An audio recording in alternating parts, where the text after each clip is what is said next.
Can we begin? Verse 5.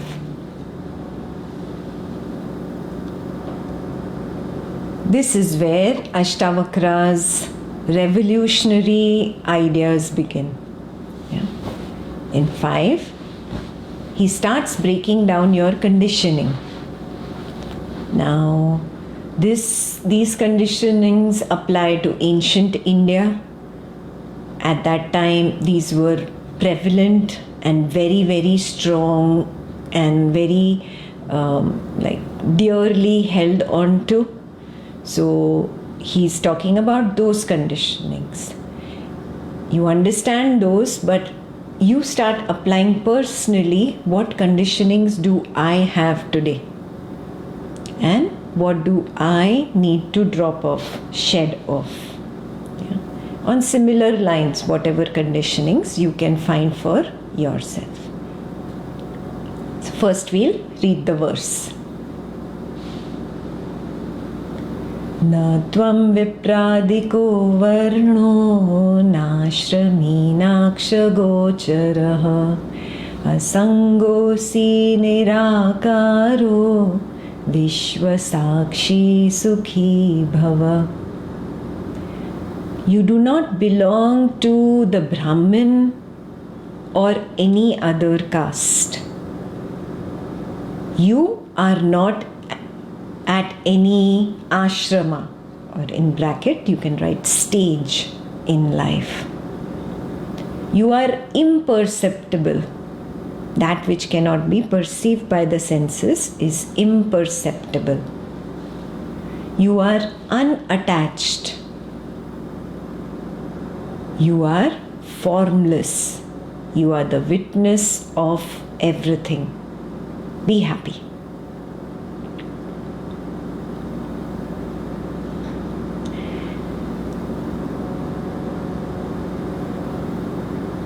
Ashtavakra says you do not belong to any caste like the Brahmin caste. Natvam vipradiko varno.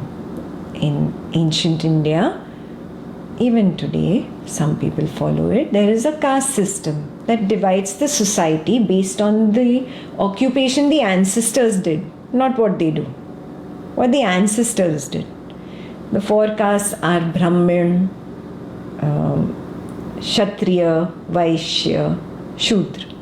Most people today do not approve of this caste system as it creates a big divide in society, but there are some who still follow it.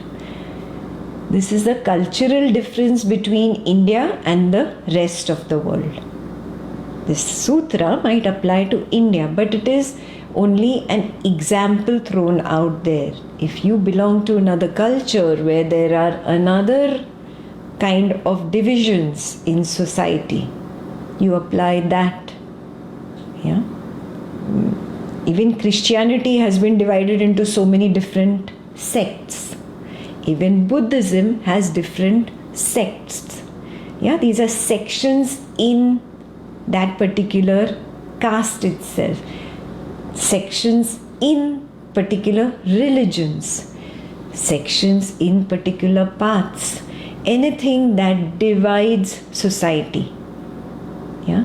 Any such belief that I have, I should look at that when I go through this verse, because that particular belief is something that Ashtavakra is insisting that I shed, I let go, I drop.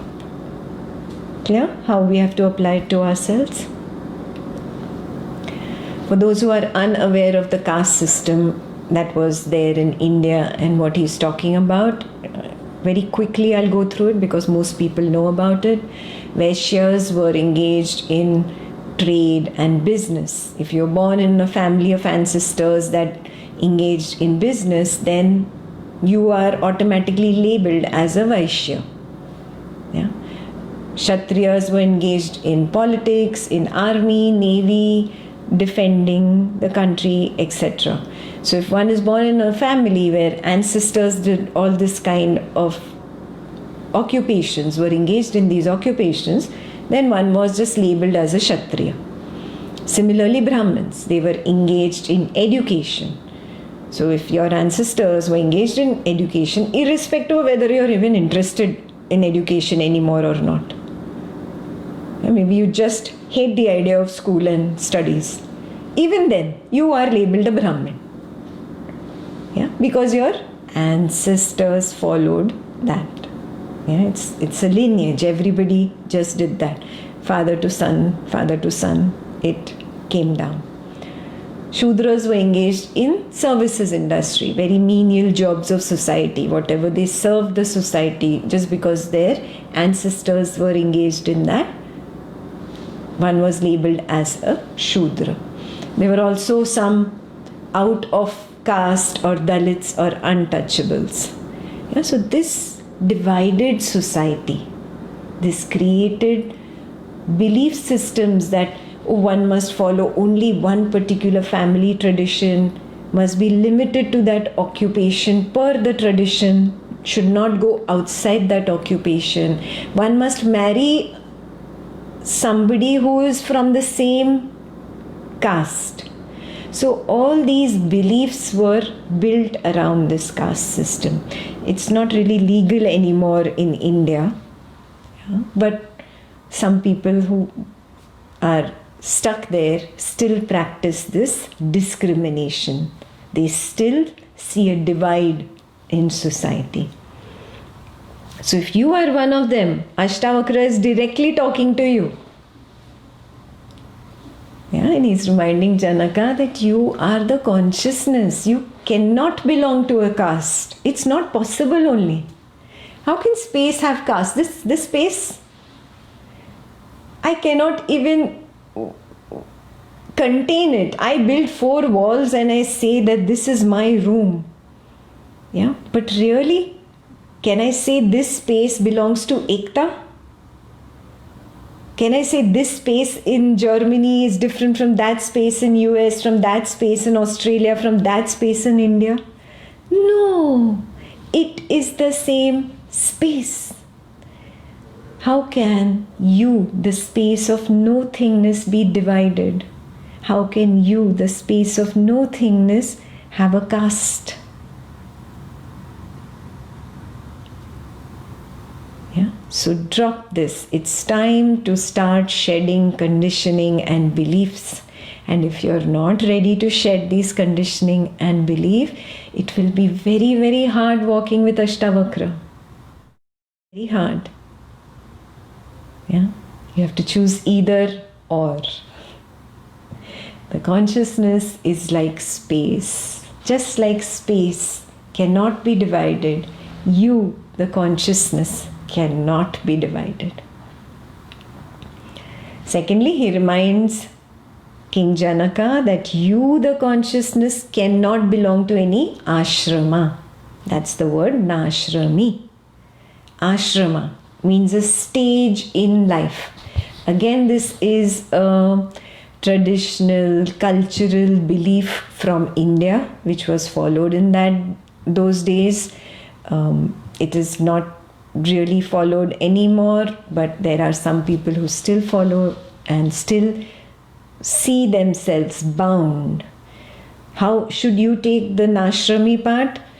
You also have a subtle belief, oh, I was young, now I am old. You also see yourself bound by the stages of life of the body-mind. Yeah, so that's how you are supposed to understand this part of the verse. So just to give a quick brief of what the 4 ashramas or the 4 stages of life per the belief of ancient India were. Number 1, Brahmacharya ashram. Until the age of 25, you are a brahmachari. Means you study, you understand the external world, you understand internal truth as well. It's not there anymore, but in ancient India, when they went to Gurukul, they didn't study just the sciences.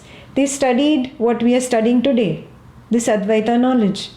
They really did Swapna Nidra Jnana Sadhana in Gurukul. By the age of 25, they had done all this. They had seen all this. They had recognized it. Some got it only intellectually, some got it experientially depending on the spiritual maturity. Yeah, but all this was a part of Brahmacharya ashram. That's the first ashram. Second, Grahastha ashram. Means restricted to the caste, of course. You have to get married and have kids and have a proper social life. Whatever pleasures of the world you want to attain, you attain them. That was Grahastha ashram, 25 to 50.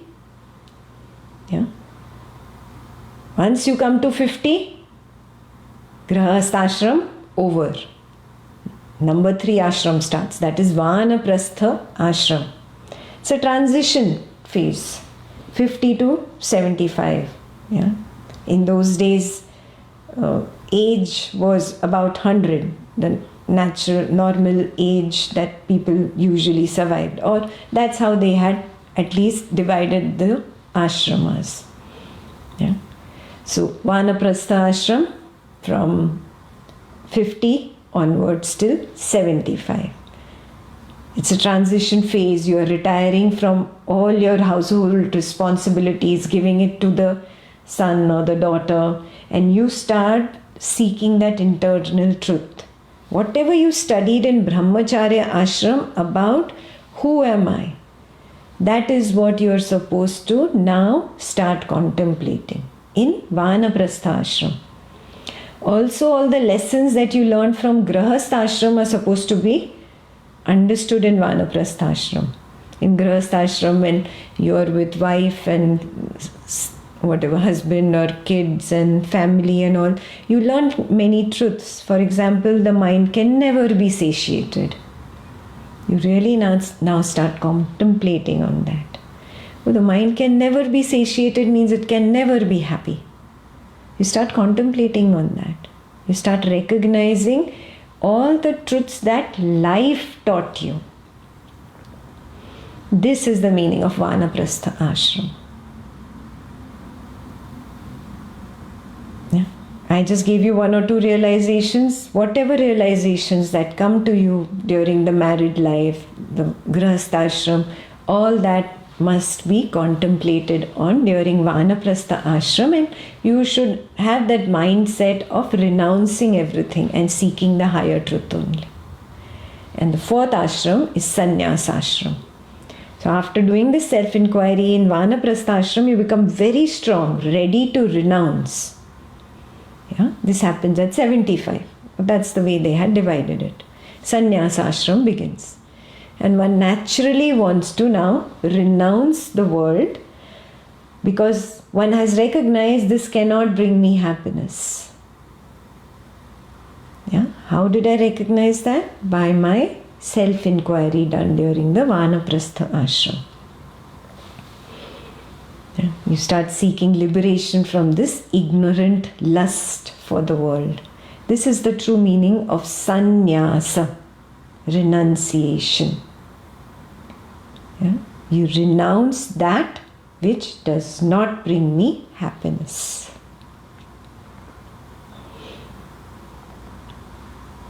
And then they would leave the house, take on an ascetic life, yeah, and jump into sannyas ashram.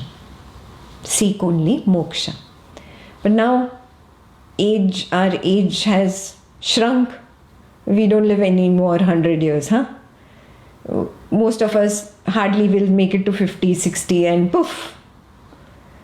Yeah. So now what happens? Now everything has reduced, na? So in those days, a lot of people used to skip Grahastha ashram. No marriage, no need. Yeah. From Brahmacharya ashram directly to Vanaprastha and Sannyas. Some used to skip even Vanaprastha. From Brahmacharya directly Sannyas ashram. Yeah. Now with times it has got all mixed up and we are attempting to complete it faster. Very naturally it has happened through time, if you see. So Ashtavakra tells King Janaka that you, the consciousness, cannot belong to the ashramas. So drop this idea that I belong to this age group, I am whatever, a youngster or youth, or I am a senior. This is my own idea. Yeah. Again, it is a waking thought. It is not me. You, the consciousness, cannot belong to any ashrama, nashrami. You can never study in brahmacharya ashram because you are consciousness. You cannot study. You, the consciousness, cannot marry in grihastha ashram and have kids.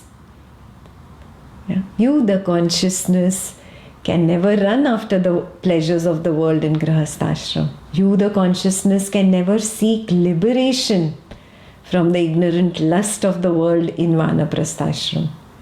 And you, the consciousness, cannot renounce the world in sannyas ashram. So you are nashrami. You do not belong to any ashrama, any stage of life. He's giving a technique here. The technique is neti, neti. I am not this, I am not this, I am not childhood, I am not adulthood, I am not youth, I am not a senior citizen. All these are labels that I have put on the I of this waking thought. This entire waking thought has one I, that body, mind, personality. I am wrongly identifying with that. I am the space of consciousness in which this entire waking thought has appeared. I, the body, mind, this is also waking thought. Prithakritya, separate it out. That is not I. I am not I. I am not I. The next line of that verse, same verse, he says, Asangosi, you are naturally detached. We have done this, Asanga, this word, we have done this in Gurukul in detail. Yeah? You have always been naturally detached. Always. And you can see it in your own experience. Most of you have already done this experiment. The beginners who have not done it can experiment this. You can see that you are in so many situations during the day, assuming that I am this body mind that is involved in this situation. But you have naturally had this recognition for a split second to be distant from the drama. Have you not? Big drama going on at home, in office. You do notice the body mind is involved in that situation, whatever is happening in the situation. And suddenly there is a distancing. You notice that you are totally at a distance from what is happening. This lasts for a glimpse, a few seconds. Again, the false assumption arises in you, oh, I am the father, I am the mother, I should be more involved in the family, or I am a good employee, I should be more involved in the office. And then you shift that label of I from that witnessing space to this body mind and you get involved again. This shift is an assumption, manyata. This shift from here to here is natural. Asangosi, you are asanga, naturally detached.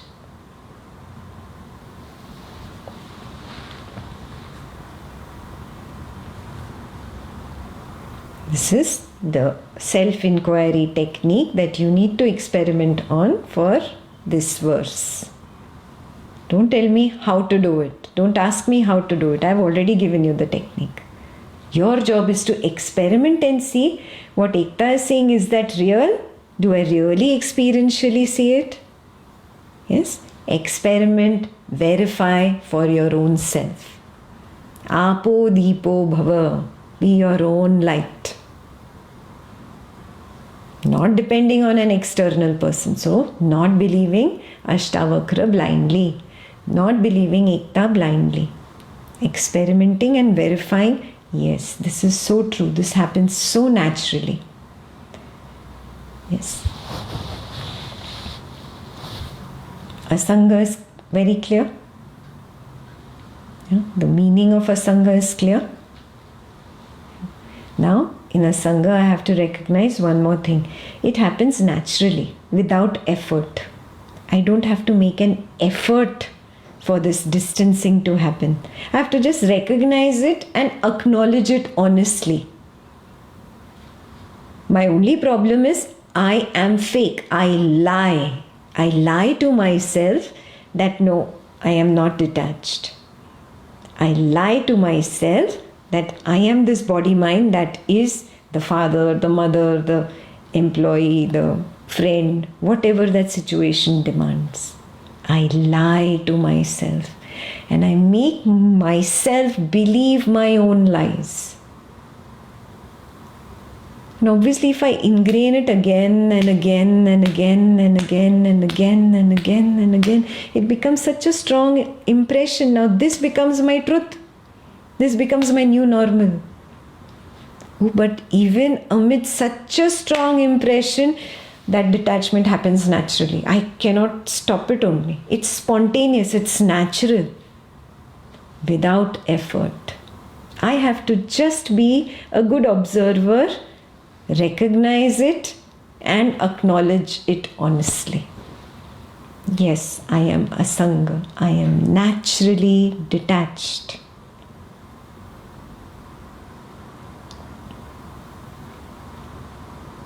Yes, so experiment number 1, verify if you can recognize that you're naturally detached.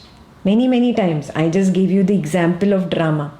It'll be easy to see it when everything is hunky-dory, everything is happy, everybody's laughing, talking. You'll naturally notice that distancing. As if you're not there only. As if the body-mind is automatically involved in everything, but you are at a distance. That's when you've started to recognize in the waking state that you are the witness. You are not the body-mind. That's your first step into the door. You're just getting your feet wet. Now hold on to it. Don't let it go. Don't brush it under the carpet. Yeah, so experiment number 1, I am naturally Asanga. Experiment number 2, it will naturally happen. You have to only recognize all this. You're not doing it. You're recognizing what is already happening to me. Initially, I was ignoring it. I used to lie to myself. Now I have stopped lying to myself. I am being an astute observer of myself now. Okay? So number 1 again, Asanga experiment. Number 2, Nirakara. The moment I recognize that this distancing has happened, I also recognize that I am Nirakar, formless. Nirakar. I don't have a form. I am not this body-mind. Right now, I am very clear that I am not Ekta, the Advaitan teacher speaking, whose hands are moving, whose lips are moving. I am very clear I am at a distance. I can see that. And I can see I do not have a form. I am Nirakar. Can you see the same? You are not the one who's listening. You are not the one who's writing. You are the one who's witnessing the body-mind. Listen to these words and make notes. Are you able to see that? This is called witnessing. Witnessing the form. I, the formless, am witnessing the form. I, the Nirakar, am witnessing the Akar or the Akriti. This Akriti, this Akar, is only an assumed I. It's not real. This is the real I, the formless witness that is witnessing the action of speaking happening at this body level. This formless witnessing. That is who I am. It doesn't even say an I. Space does not say, it does not speak, it does not talk. The space of awareness is just like that. It's a quiet witness. It does not say I. It does not speak. The space of awareness is where the thought arises. I, the formlessness, know the form of thought. Thought has a subtle form. Do you recognize it? Yes? Thought, you're saying yes, no in your mind. I get it, I don't get it. These are thoughts. Yes? These have a subtle form. I, the formlessness, consciousness, I recognize the subtle form of thought. I am witnessing the thought. So I am Nirakara. Recognize this. When you recognize the Asanga, that is step 1. Step 2 is recognizing that which is Asanga is Nirakar, is formless. The second recognition is very important. It must not be ignored.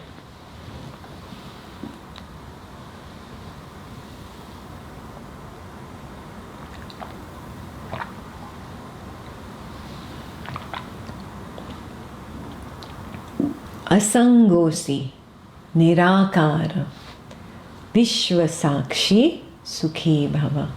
Number 3 is Vishwasakshi. I am the witness of everything. I am not just at a distance. I am not just formless, but I am witnessing everything. The body, the mind, and the world. I usually forget about witnessing the world. I am not experiencing the world. I am witnessing the world. These are two different things. The Sanskrit word for experiencer is bhokta. For the one that is witnessing is sakshi.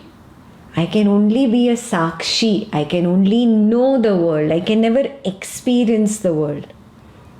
Experience means the reaper of consequences, or the enjoyer, or the sufferer. That is the experiencer, bhokta. I am not the sufferer, I am not the enjoyer. I am not experiencing. It is this body mind which is a part of this waking world thought that is doing whatever it is supposed to do per the script of this waking world thought. It is this body mind that is experiencing whatever is the consequence of its doing in this waking world thought. I am only witnessing it all. So experiment number 1, first I notice the distancing, asanga. Experiment number 2, I notice that which is asanga, that space of consciousness is formless, nirakara. Experiment number 3, it is witnessing everything, not just the body, not just the mind, but also the world. These are 3 experiments that you must complete. Yes, all those who are in Gurukul will write all your experiential recognition of your experiments and send it to me. All the beginners who are not in Gurukul, if you wish to share, you can also send it to me. When you share it with me, I know you are ready for Gurukul, and then I can send you an invite. So that is the only way for me to know, by you sharing your recognition with me. Do I experientially see it? Not intellectually understand it. Big difference. There is a difference between seeing a strawberry, describing a strawberry, taking the photographs of strawberry,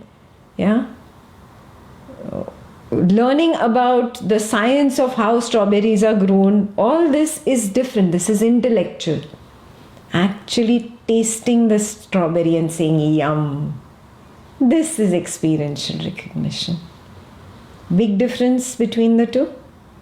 Yeah, when I experientially see, that's when I write it down. Yes, I recognize I am Asanga. I recognize I am Nirakara. I recognize that I am Vishwa Sakshi. This sutra is very clear.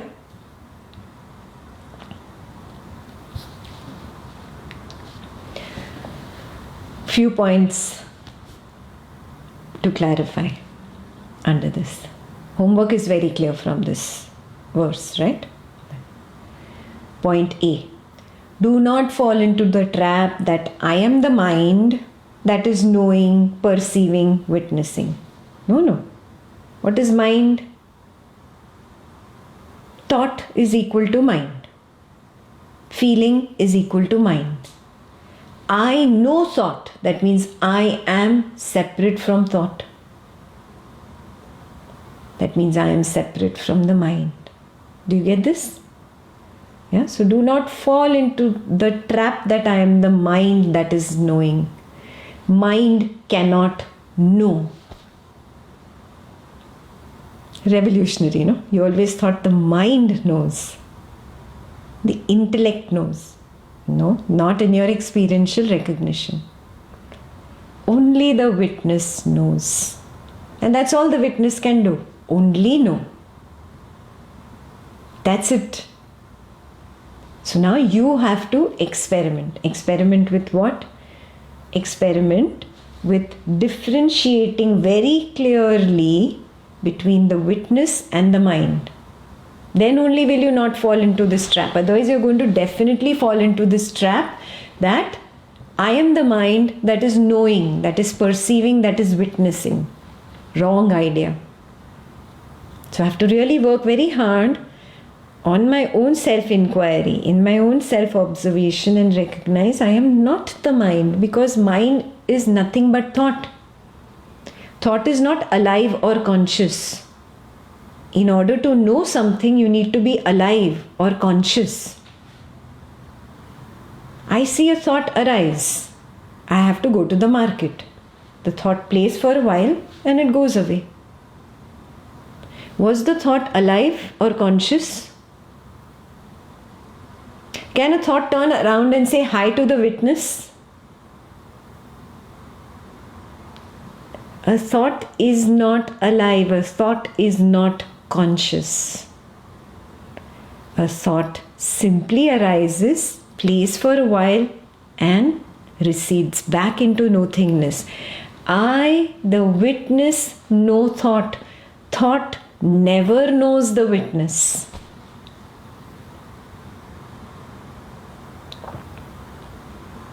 One thought does not know another thought. Have you seen two thoughts speak to each other?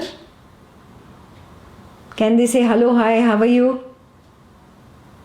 Let's go to the market together? No. Two thoughts do not even arise at the same time. At a time, there is only one thought. Aha, I am the knower of the thought. I am the witness of the thought. Knowing happens at the level of witnessing. Thought is dead, not alive, not conscious. Thought cannot know or witness.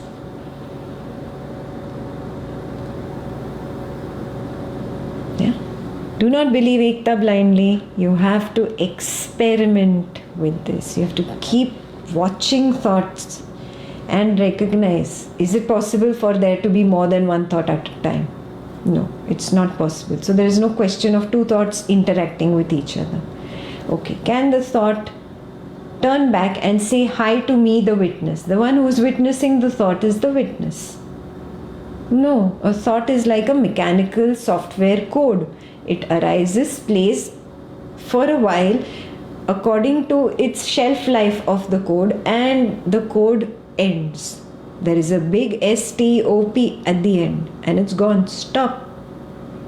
I cannot even bring the thought back. I only know when the thought automatically arises as a repetitive thought. Yeah. So I have to experiment and verify first.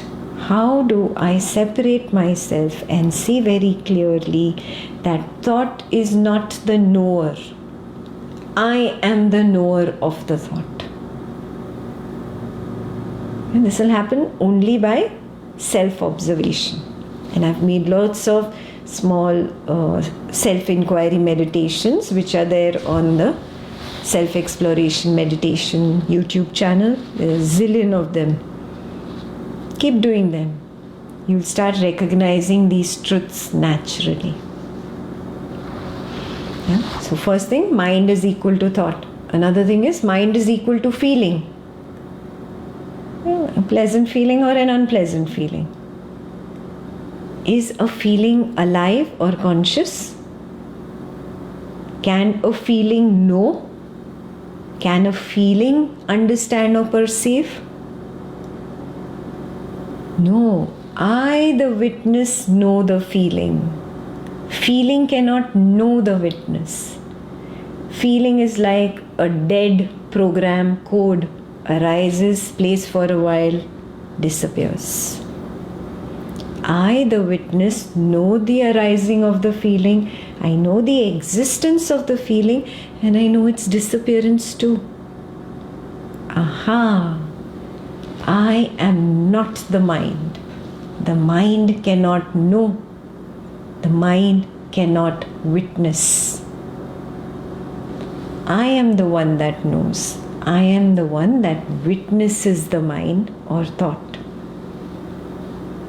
Very clear? So number one, do not fall into the trap that I am the mind that is knowing or witnessing. Super clear? Yeah. Take this down as warning number one.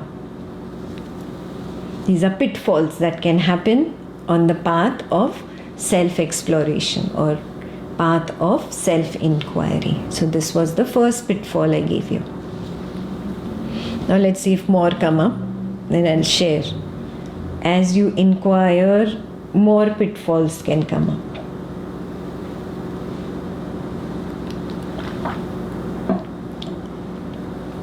Pitfall number two, a thought is created by me. I am the creator of the thought.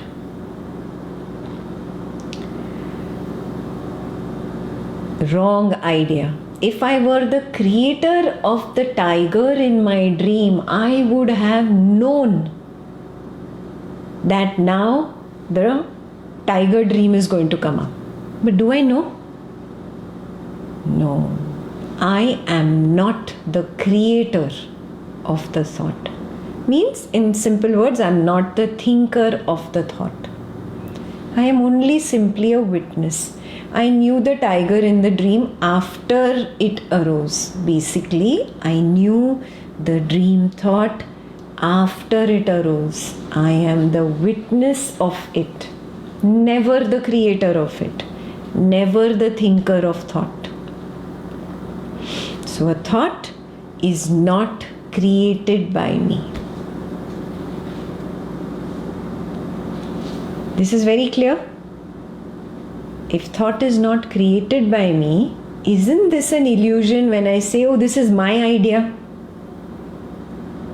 This is my suggestion. This is my advice. This is my decision. This mineness, merapan in Hindi, mineness, is an illusion itself. Nothing is mine. Nothing.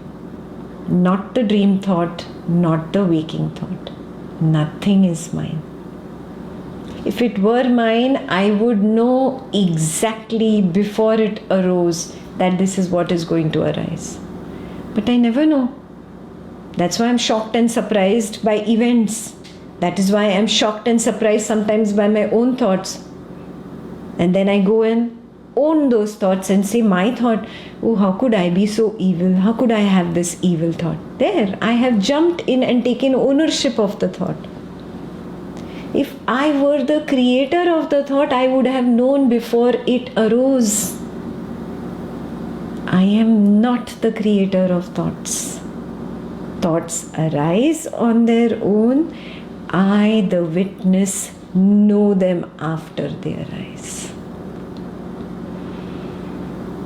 So mineness, not a proper English word, let's just create it from translation of Meerapan. Mineness. Mineness is an illusion. My thought, my idea, my concept, my suggestion, my advice, my decision. Oh, my decision. I made this decision for me. See where my decision brought me. The whole mineness is an illusion. You're starting with illusion. I am not the creator of thought. That is why thought is not mine. I am simply a Sakshi. We are going deeper and deeper into Vishwa Sakshi, you're seeing, right? This is trap number 2, that the thought is mine. Mineness is trap number 2. Trap number 3, this is my memory. I create memories. I go on a vacation, I take pictures, I create memories, my memories. Now see, I remember that wonderful Bali trip. My memory. Memory is nothing but thought. It arises on its own. It plays for a while, it disappears on its own. It is nothing but a repetitive thought. Not alive, not conscious. The same wrong belief is attached. Mineness, my trip to Bali. Mineness is attached. When I see the truth that mineness itself is an illusion, this thought is an illusion. Reject. I don't even know if time exists. Moment to moment, there is only a now. Moment to moment, there is only a now in my direct experience, direct personal experience. Can I right now step out of this Advaita class and step into the past when I was in Bali? No, I can't go to Bali right now. So I have no proof that there is really a past and a present and a future linearly really placed there. It does not exist.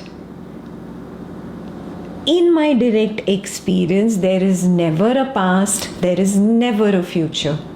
In my direct experience, I only see the present moment. I only see now. Again and again, it's a now. It's a now. It's a now. It's a now. So where is the question of past? Where is the question of future? When there is no question of past or future, where is the question of memory? All simply thought, mind's story, Manohar Kahaniya. Wonderful Alice in Wonderland stories.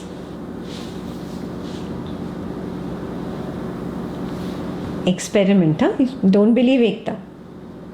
Experiment and see. Trap number 3, I do not create memories. I cannot even bring up memories. I am simply a witness to a repetitive thought and I have labeled it as memory. That's all I know. Because in my direct experience, there is only the now. So trap number 3, again and again, this thing comes up. I create memories. I have to remind myself, no, this is a trap. I do not create memories. I do not even have the ability to bring up memories. I only know when it automatically arises. This is trap number 3. Trap number 4, I am intelligent. I am the intellect. I am Mr. or Miss Intellectual. My idea. I am the intelligent one.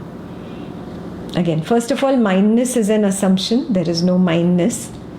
An idea appears. Fantastic idea.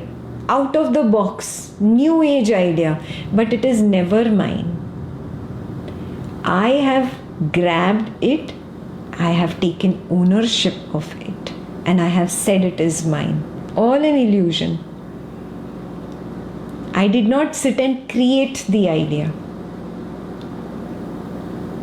There is no box over there called Ekta's intelligence out of which an idea was manufactured. No. A thought simply arose. I latched onto the thought and owned it. Owning thoughts as mine is simply illusion. Thoughts are not mine. I am simply a sakshi to ideas, thoughts that claim to be that out of the box intelligent idea. Recognizing this truth is true dispassion. If you watch the interviews of very successful people, they always say, I don't know what I did to get here. I have no idea. They do not take ownership. Yeah? It is that moment of truth where the person has recognized, oh no, I was simply a witness. This idea arose, I grabbed it, I owned it, I said it is mine, I started this big company, I became super successful. Now I'm a billionaire. But I didn't do anything in the whole process. Everything happened automatically. I am a sakshi to this happening. Yeah, no successful person in his most, moment of truth kind of moment will say that I did it. Yes, the ego likes to believe I did it, but even somewhere the ego knows, I didn't do anything. It happened. And it slips from your mouth. Many times you said it, I didn't do anything. I don't know how this happened. I am simply a sakshi, a witness to the Vishwa, to the world. Yeah? Whether dream world or waking world. Yeah? So, trap number 4 is very, very clear. Yes, the intellect will say, see, my idea, my intelligence, but it is not mine. Mindness is an illusion. Yeah? Last one I'll give you. Last trap. I am I is the trap. The truth is, I am not I. That I itself is a thought. This I thought says, I am so and so. I am this, I am that. I am a mother, I am a father, I am at least a daughter, a son. Nope. Ashtavakra says no. None of these identifications. Yeah, so homework for everyone. Write down the elaborate, detailed answer for I am not I. Means I am not the father of so and so. I am not the mother. I am not the brother. I am not the sister. I am not the friend. I am not the colleague. I am not this great artist. I am not this great, corporate, successful, professional that I thought I am. No. Write it down in detail for yourself. Let this become a living reality. I am only a witness to all this. Yeah, the more you write it down, the more clarity dawns. And you recognize it. Suppose you have a hobby where you paint or you dance, you do some of those arts. There is no I. There is just the painting, the color happening. Yes, there is no I. And suddenly the I comes at the end and says, see, I painted. You've been to a circus, no? The whole show goes on, it's beautiful, and in the end, who comes and takes a bow? The joker comes and he takes a bow, the clown. And this I is only a clown that takes a bow at the end. Yeah? The I thought is simply the joker, the clown. I am not I. The true I is the Sakshi, Vishwa Sakshi, the witness of all. I don't have to become a Sakshi one day, huh? Some of you are very chalu, very, very, very cunning. One day I will get where Ekta is telling me to go. One day where Ashtavakra is telling me, I will be there one day. No, you are a Sakshi right now. You are a liar. Stop faking it. Stop lying. You are lying right now. You are a Sakshi here and now. Vishwa Sakshi. Not something to be attained. I am already that which I seek. I am already that, but I am ignoring the reality because beliefs are convenient. Assumptions are so convenient. Ashtavakra says, no, you cannot continue the journey unless you are ready to drop these illusory beliefs. Drop these illusory assumptions. See that you are Vishwa Sakshi right now. Vishwa Sakshi Sukhi Bhava. Sukhi Bhava, be happy. It's not become happy. It is be happy. Big difference, huh? Become happy means one day I will get there. Sukhi Bhava. Be happy right now. Becoming is a false story. Just recognizing I am space itself is recognizing I am peace, I am happiness. I cannot be touched. I am unshakable, unstained. I am made up of a stuff called peace. Yeah. Be what you are. It is not become happy. Be happy. Big difference, huh? Clear? The sutra is clear. The shloka is clear. Take a 5 minutes restroom break. I'm really going over my time today. Quick break.